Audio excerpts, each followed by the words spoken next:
Hello दोस्तों, स्वागत है फिर से आपका अपने YouTube channel basic pharmacy lecture पे। इस वीडियो में दोस्तों हम बीपी की जितनी मेडिसिन होती है, जितने सोल्ट होते हैं, उन सभी को एक एक करके देखेंगे।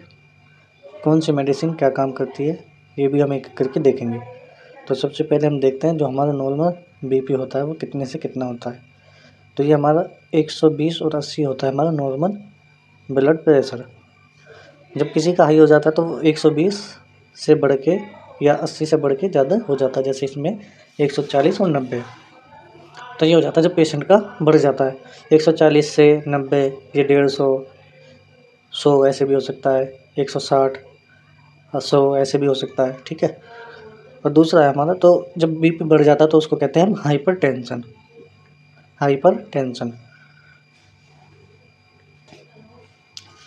और जब बीपी घट जाता है उसको कहते हैं हाइपोटेंशन।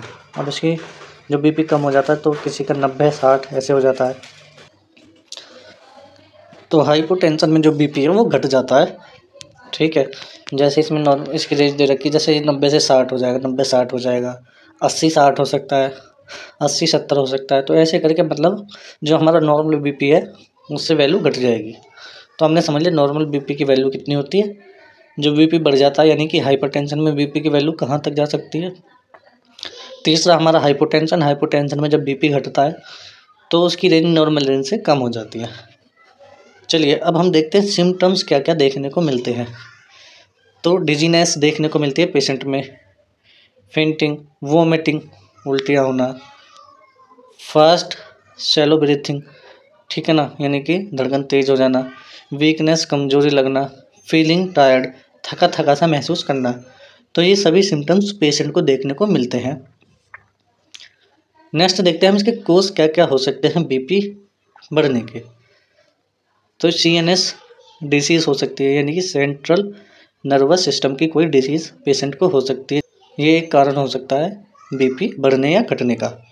दूसरा है हमारा लो ब्लड वॉल्यूम, किसी पेशेंट के शरीर में ब्लड की वॉल्यूम कम होना, ये भी एक कोज हो सकता है। अगला है हमारा हार्ट डिसीज़, यानी कि किसी पेशेंट को दिल की बीमारी है, उस केस में बीपी बढ़ना घटना स्वाभाविक है। नेक्स्ट है लंग्स कंडीशन, अब किसी को लंग्स की प्रॉब्लम हो सकती है तो उस कारण भी बीपी अप डाउन हो सकता है। कोई पेशेंट है वो अल्कोहल या ड्रग्स लेता है, उस केस में भी पेशेंट का बीपी हाई या लो हो सकता है।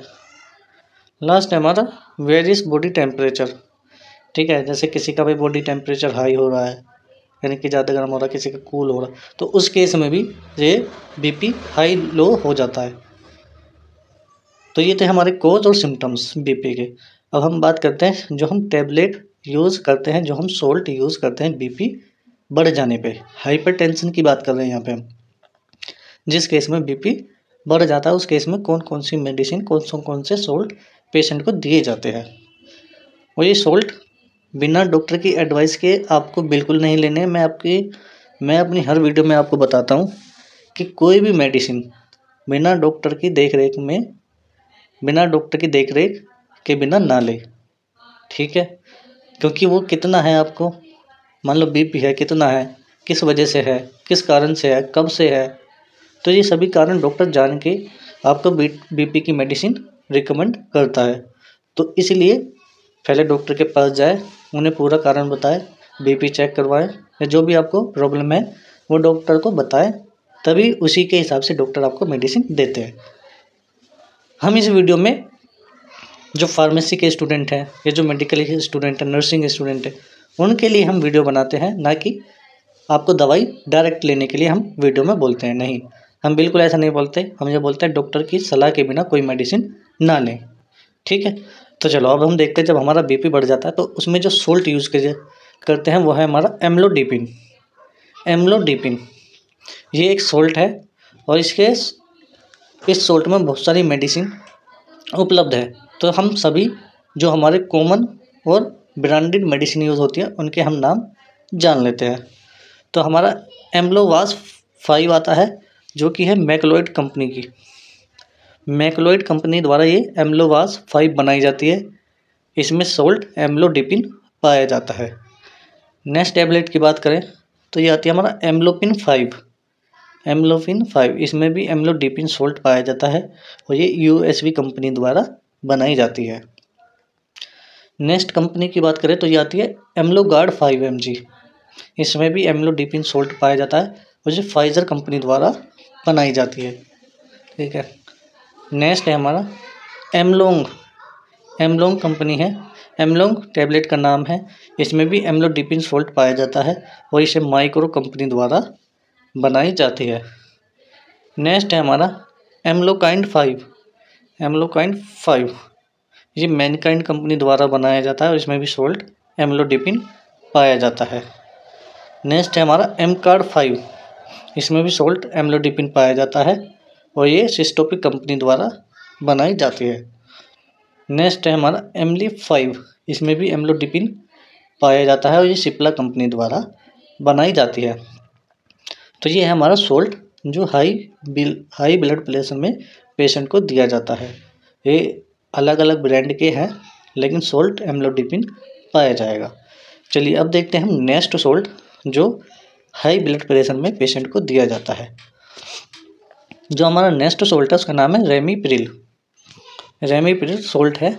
अब इस सोल्ट में जो टैबलेट यूज़ होती है वो हम देखते हैं। तो पहली जो हमारी टैबलेट है वो है कार्डेक 2.5। अब ये 2.5 और 5 mg दोनों में आती है। वो पेशेंट के बीपी के ऊपर देख के डॉक्टर आपको देता है कि कौन सी लेनी, 2.5 mg या 5 mg। तो ये इस मेडिसिन का नाम है कार्डेक 2.5, ये सनोफी कंपनी द्वारा बनाई जाती है। नेक्स्ट है हमें रेमीप्रेस 2.5, इसमें भी जो सोल्ट है वो रेमीप्रिल है और इसे सिप्ला कंपनी द्वारा बनाया जाता है। नेक्स्ट है हमारा रेमी स्टार 2.5, इसमें भी सोल्ट रेमीप्रिल पाया जाता है और ये लुपिन कंपनी द्वारा बनाई जाती है। तो ये था दूसरा सोल्ट रेमीप्रिल। तो इसकी भी हमने मेडिसिन देख ली है। अब हम तीसरे सोल्ट की बात करते हैं जिसका नाम है एनारेप्रिल। ये सोल्ट नेम है। अब इस सोल्ट के अंदर कौन कौन सी medicine, top class medicine use होती है वो भी हम देखते हैं। तो पहली जो हम बात करते हैं उसका नाम है इनवास 10। इनवास 10, इसमें भी जो सोल्ट यूज़ होता है वो होता है एनारेप्रिल सोल्ट, इसमें भी यूज़ होता है एनारेप्रिल मेलिटिस, ये सोल्ट इसमें यूज़ होता है और ये कैडिला कंपनी द्वारा बनाई जाती है। नेक्स्ट देखते हैं हम दिलवास 10, इसमें भी सेम सोल्ट पाया जाता है और ये सिप्ला कंपनी द्वारा बनाई जाती है। नेक्स्ट टैबलेट है हमारी इनाम 2.5, ये डॉक्टर रेड्डी द्वारा बनाई जाती है, इसमें भी सेम सोल्ट हमारा एनारेप्रिल मेलेट पाया जाता है। नेक्स्ट है हमारी इनाप्रिल 10। इनाप्रिल 10, इसमें इसके नाम से ही पता चल रहा है कि इसमें इनारेप्रिल सोल्ट पाया जाता है और ये इंटास कंपनी द्वारा बनाई जाती है। अब और कुछ हम मेडिसिन देख लें जो ज़्यादातर हाई बीपी में यूज़ की जाती है। तो पहली जो मेडिसिन है उसका नाम है टेल्मा 40। टेल्मा 40 ये ग्लेनमार्क कंपनी द्वारा बनाई जाती है और इसमें जो सोल्ट पाया जाता है वो टेल्मिसार्टन पाया जाता है। 40 mg में ये टैबलेट आती है। नेक्स्ट टैबलेट की बात करें सेम सोल्ट में तो उसका नाम है टेल्मिकाइंड 40। ये मैनकाइंड कंपनी द्वारा बनाई जाती है और इसमें भी सोल्ट टेल्मिसार्टन पाया जाता है, ये भी 40 mg में आती है। तो ये भी सबसे ज़्यादा यूज़ की जाती है हाई बीपी में। अब हम देखते हैं अपनी लास्ट टैबलेट या लास्ट सोल्ट। तो जो हमारा लास्ट सोल्ट है उसका नाम है लोसार्टन टैबलेट। लोसार्टन जो नाम है वो है हमारा सोल्ट नेम। टैबलेट की बात करें तो उसका नाम है लोसार 50। लोसार 50, इसमें सोल्ट जो पाया जाता है वो लोसार्टन पाया जाता है, ये आप देख सकते हो इधर। और इसको जो कंपनी बनाती है वो टोरेंट बनाती है। टोरेंट कंपनी के द्वारा ये मेडिसिन बनाई जाती है। नेक्स्ट टैबलेट की बात करें तो वह है हमारा कोसार्ट 50। कोसार्ट 50 mg, ठीक है। इसमें जो सोल्ट पाया जाता है वो लोसार्टन पाया जाता है और इसको जो कंपनी बनाती है वो सिप्ला कंपनी द्वारा ये मेडिसिन बनाई जाती है। तो उम्मीद है आपको हमारी वीडियो समझ में आई होगी कि बीपी जब बढ़ जाता है तो उस केस में कौन सी मेडिसिन, कौन से सोल्ट यूज़ करने चाहिए।